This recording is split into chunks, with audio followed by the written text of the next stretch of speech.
If you've ever tried to find a brand new church family, you know how hard it is to find a church that has everything that you could ever hope for. Well, in today's conversation, John and I talk about what if God actually feels the same way? What if God struggles to find a church that has everything that He wants in it?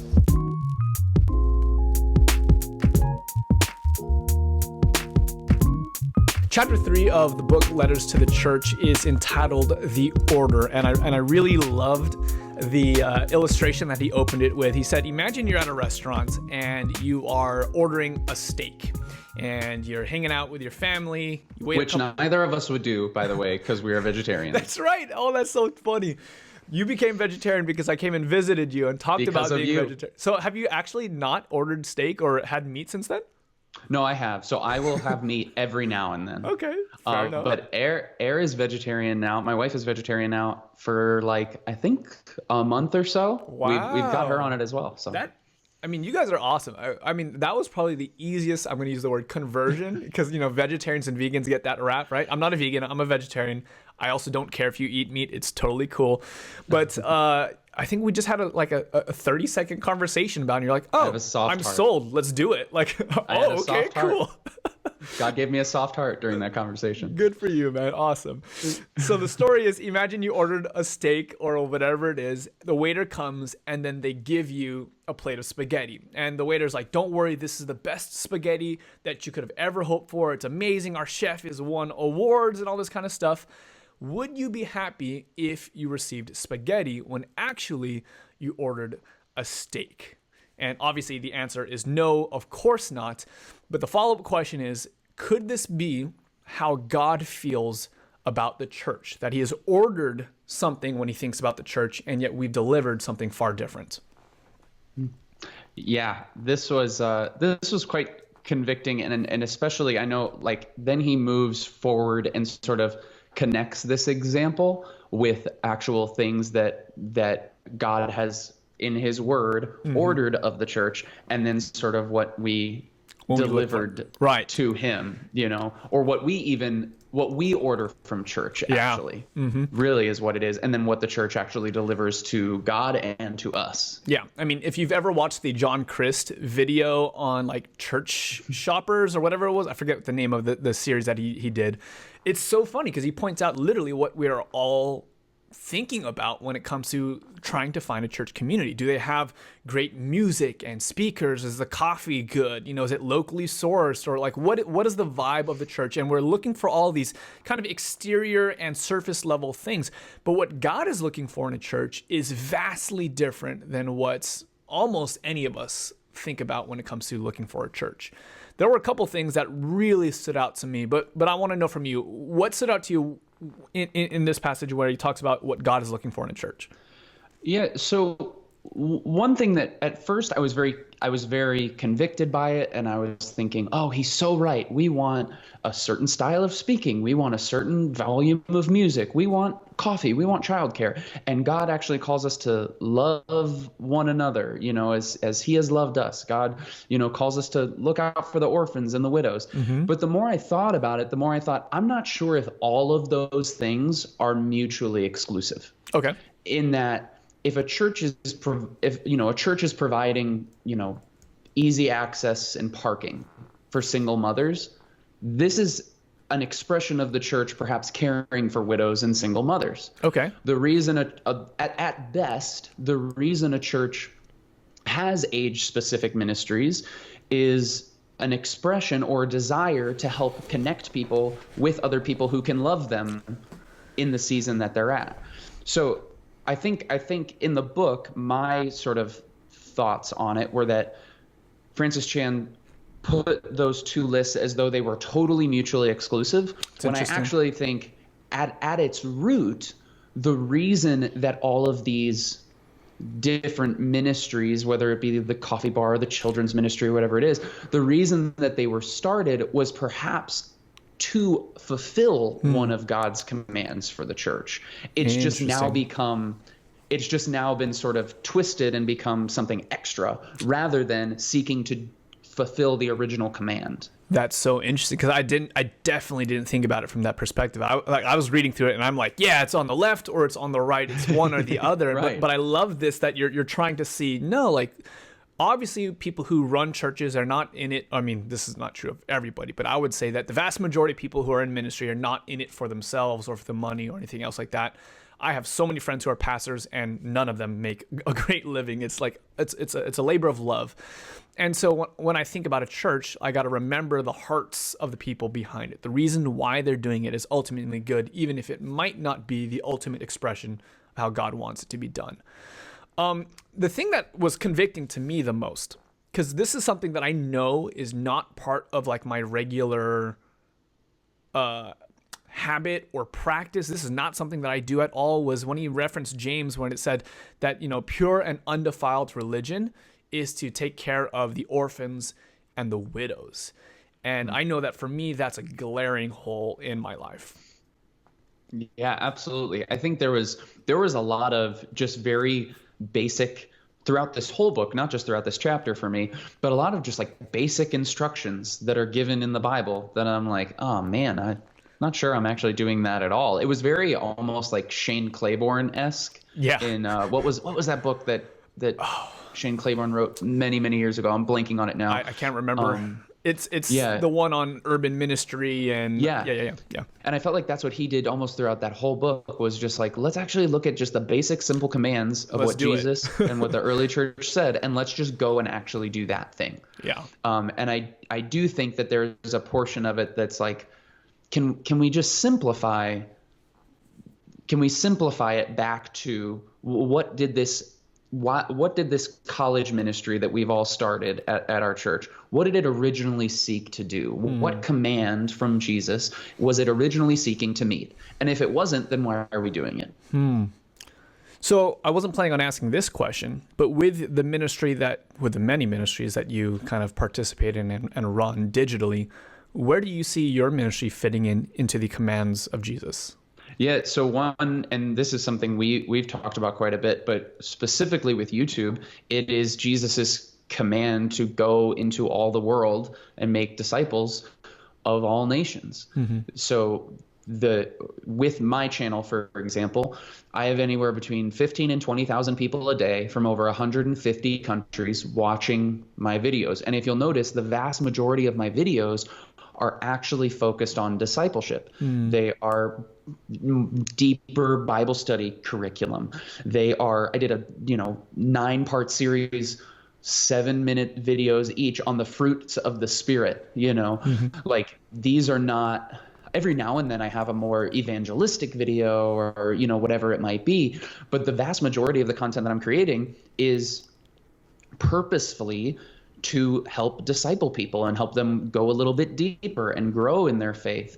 And so that really is and this was more of a discovered thing, to be totally honest. It wasn't like, oh, this is why I'm doing it at the outset. Here's Jesus's command. Now I'm going to start this ministry. It was more, I stumbled into this ministry, and as I have done it more and more, and as I've begun to meditate on God's commands for the church, I realized, this is actually a very effective way to answer Jesus's call to go into all nations and make disciples. Yeah. Love it. Love it. Love it. There's a part in the book where it talks about kind of like the price of Christianity. I think he references a 19th century Denmark-based guy named Kierkegaard, I think is his name. And his observation was that true Christianity is costly. It demands humility. And this totally makes sense. Pick up your cross, follow me. It's no longer I who live, but Christ in me. Like all of this language about there's a huge cost, right? Jesus even goes as far as to promise persecution. And then he says, but the church's attempt as of late is to seem to make Christianity more palatable, more popular, and less offensive. And the reason why I thought that this was interesting is because, like, reflecting on this, is it kind of breeds a certain shallowness of faith. If I go to church because it serves my needs, then the moment that my needs change, or the moment that the church no longer serves my needs, I'm gone.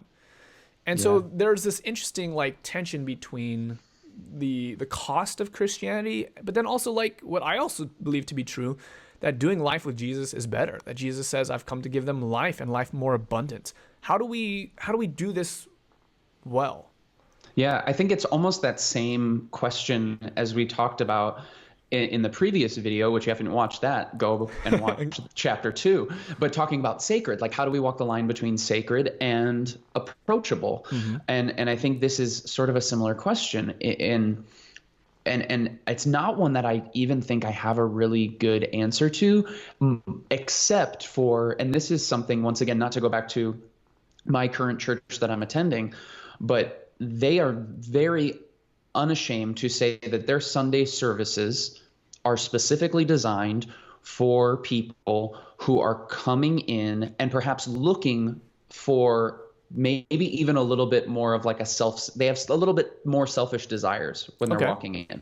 They are designed for people they're not looking to walk in and suffer for the gospel when they go to a Sunday service. They're looking to come and get inspiration for their life. They're looking to come be filled up.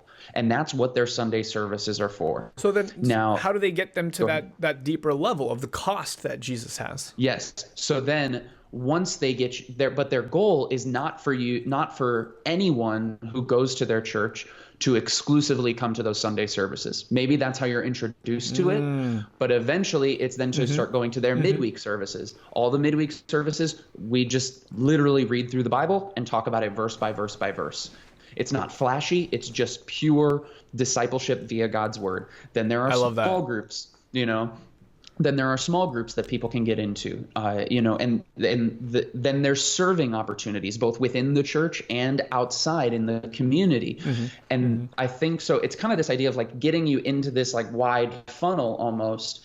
And the more you get to know Jesus and the deeper your relationship with him gets, the more you actually desire this sacrificial type of devotion to him that Chan is talking about. I love this because you even gave the trigger word there. Good transition there, because this is the answer that Francis Chan has, at least at the end of this chapter, and the answer lies in devotion. And the challenge is that many churches don't have this kind of mindset and this model that you just described with your church, where the weekend service is just kind of the entering wedge that leads you deeper and deeper and deeper.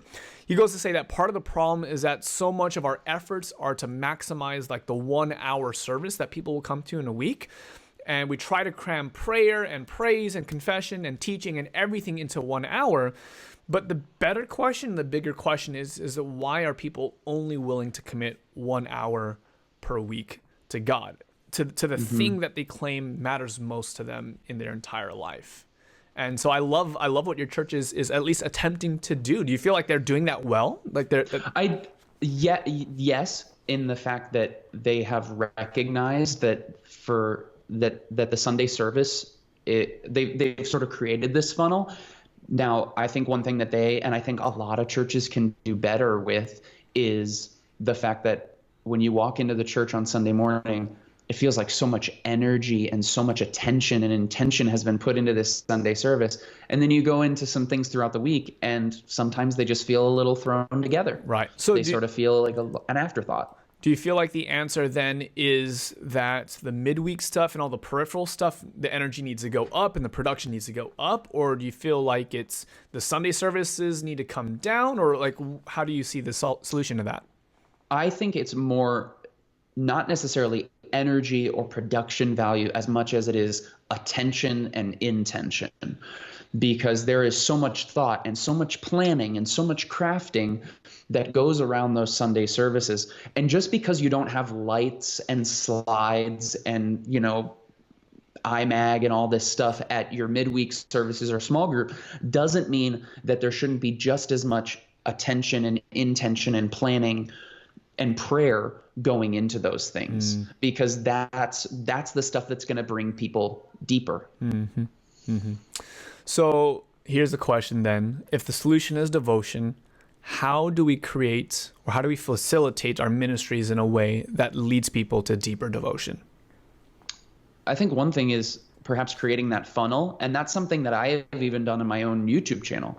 I, like we've talked about how I know that there are certain videos that I create that are really just for sort of the surface level subscriber or person who's just going to kind of find my channel. Yeah. Whether they're inspired by a spoken word or they get an interesting perspective on a controversial topic. Yeah.